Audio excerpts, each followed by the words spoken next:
कोई मन में कुछ भी आपको आ रहा है तो मन में दबा के नहीं रखना है, ठीक है ना। अब एक एक चीज़ समझ के पढ़ना है, ठीक है ना। समझ के नहीं पढ़िएगा तो मज़ा नहीं आवेगा।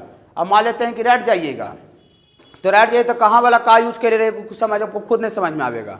समझ रहे बाबू। हाँ, ये वो कबूतर वाला कहानी सुने थे ना, गुरुजी पूरा रटवा दिया था। कबूतर सारा जितना भी कबूतर था ना सबको रटवा दिए थे गुरुजी कि शिकारी आवेगा जाल बिछाएगा दाना डालेगा जाल में फंसना नहीं, शिकारी आवेगा जाल बिछाएगा दाना डाले जाल में फंसना नहीं।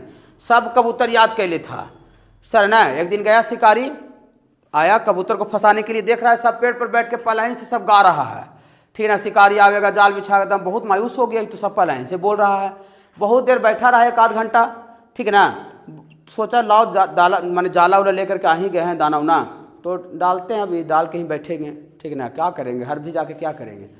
जाला डाला, जाल लगाया, दाना डाला, देखा कि एक वो फंसते जा रहा है।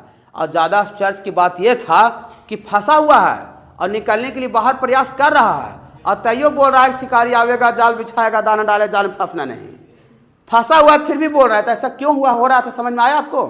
क्योंकि गुरु जी उसका मतलब समझाया नहीं था कि इसका क्या मीनिंग है, वो रटवा दिया था, रटवा दिया था। तो सिर्फ रटना नहीं, एक एक चीज़ क्या करके बढ़ना है, समझ करके आगे बढ़ना है। रट जाइएगा तो फिर आप प्रॉब्लम में फंस जाइएगा। समझ रहे बाबू, पूरा पढ़ाई आप समझ करके पढ़िए।